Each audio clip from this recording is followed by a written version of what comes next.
जय माता दी दोस्तों, भक्ति युग में आप सभी का बहुत बहुत स्वागत है। माता रानी आप पर, आपके पूरे परिवार पर अपनी कृपा बनाई रखें। दोस्तों, शिवलिंग पर गंगा जल के साथ साथ बेलपत्र भी चढ़ाने का नियम है। शिव को बेलपत्र अर्पित करते वक्त और इसे तोड़ते समय कुछ खास नियमों का पालन करना बहुत ज़्यादा ज़रूरी होता है। दोस्तों, बेलपत्र को संस्कृत में बिल्वपत्र कहा जाता है। यह भगवान शिव को बहुत ही प्रिय है। ऐसी मान्यता है कि बेलपत्र और जल से भगवान शंकर का मस्तिष्क शीतल रहता है। पूजा में इनका प्रयोग करने से वे बहुत जल्द प्रसन्न होते हैं। हमारे धर्म शास्त्रों में ऐसे निर्देश दिए गए हैं जिससे धर्म का पालन करने हेतु पूरी तरह प्रकृति की रक्षा भी हो सके।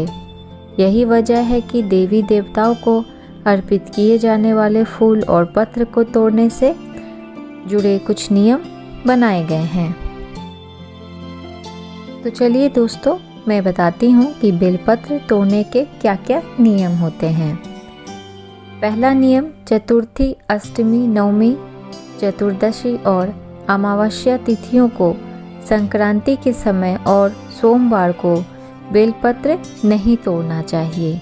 अगर आपको बेलपत्र चढ़ाना है तो कभी भी अगर ये तिथि पड़ रही हो तो आप उससे एक दिन पहले बेलपत्र को तोड़कर रख सकते हैं और भगवान शिव को अर्पित कर सकते हैं। दूसरा नियम, बेलपत्र भगवान शंकर को बहुत प्रिय है, इसलिए इन तिथियों या वार से पहले तोड़ा गया पत्र चढ़ाना चाहिए। इसमें कोई भी शंका मत रखें कि एक दिन पहले भी बेलपत्र आप चढ़ा सकते हैं या नहीं चढ़ा सकते। आप आराम से बेलपत्र को एक दिन बाद भी चढ़ा सकते हैं। शास्त्रों में कहा गया है कि अगर नया बेलपत्र ना मिल सके तो किसी दूसरे के चढ़ाए हुए बेलपत्र को भी धोकर कई बार इस्तेमाल किया जा सकता है। जी हाँ दोस्तों, बहुत लोग ये नहीं जानते हैं, लेकिन मैं ये आपको बता देना चाहती हूँ कि शास्त्रों में ऐसा लिखा गया है कि अगर आपको बेलपत्र नहीं मिलता है, आप तोड़ नहीं पाते हैं या आपके पास अवेलेबल नहीं है, आप जहाँ भी रहते हैं वहाँ पे आपको नहीं मिल पा रहा हो, तो कभी भी अगर बेलपत्र को आप चढ़ा चुके हैं या कोई और चढ़ा चुका है तो उसे आप धो करके फिर से आप इस्तेमाल कर सकते हैं। चौथा नियम, टहनी से चुन चुन कर सिर्फ बेलपत्र ही तोड़ना चाहिए, कभी भी पूरी टहनी नहीं तोड़नी चाहिए। जी हाँ दोस्तों, बहुत सारे लोग क्या करते हैं कि अगर उनके घर में रुद्राभिषेक है, मृत्युंजय जाप है या बहुत सारी ऐसे शिव की कुछ पूजा रखते हैं, तो बहुत लोग को अगर बेलपत्र का पेड़ दिख जाता है तो वो इस तरह तोड़ने लगते हैं जैसे उनको बस चढ़ाने भर से मतलब हो। लेकिन ऐसा भूल करके भी नहीं करना चाहिए। बेशक आपको ज़्यादा मात्रा में बेलपत्र चाहिए हो या चढ़ाना हो तो भी आपको टहनी का टहनी कभी भी बेलपत्र नहीं तोड़ना चाहिए। कभी भी बेलपत्र को आप चुन चुन करके ही तोड़ सकते हैं। बेलपत्र इतनी सावधानी से तोड़ना चाहिए कि वृक्ष को कोई नुकसान ना पहुंचे।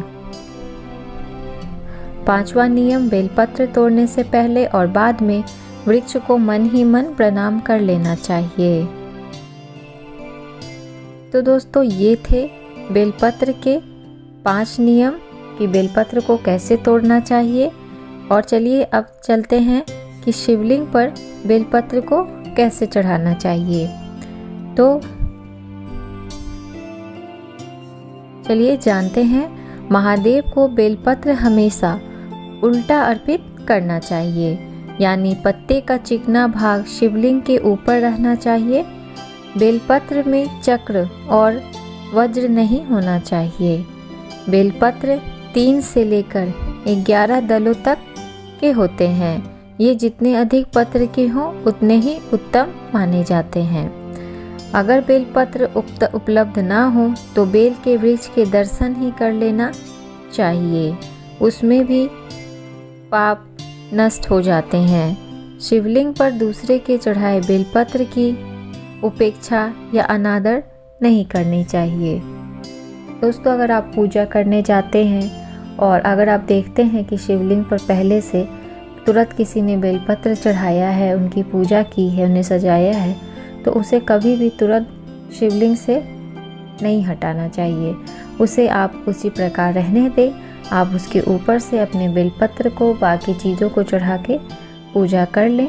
लेकिन अगर किसी ने तुरंत ऐसा करके पूजा किया है, बेलपत्र चढ़ाया है, तो तुरंत आप उसे अपने हाथों से ना हटाएं।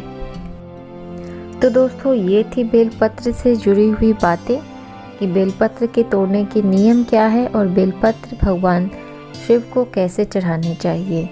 तो दोस्तों, अगर आपको ये मेरी वीडियो अच्छी लगी हो तो मेरे वीडियो को एक लाइक ज़रूर दें और अपने दोस्तों के साथ ज़रूर शेयर करें। और अगर आप मेरे चैनल पर नए हैं तो मेरे चैनल को सब्सक्राइब कर लें। मैं इसी तरह की जानकारी लेकर आती रहती हूँ। धन्यवाद।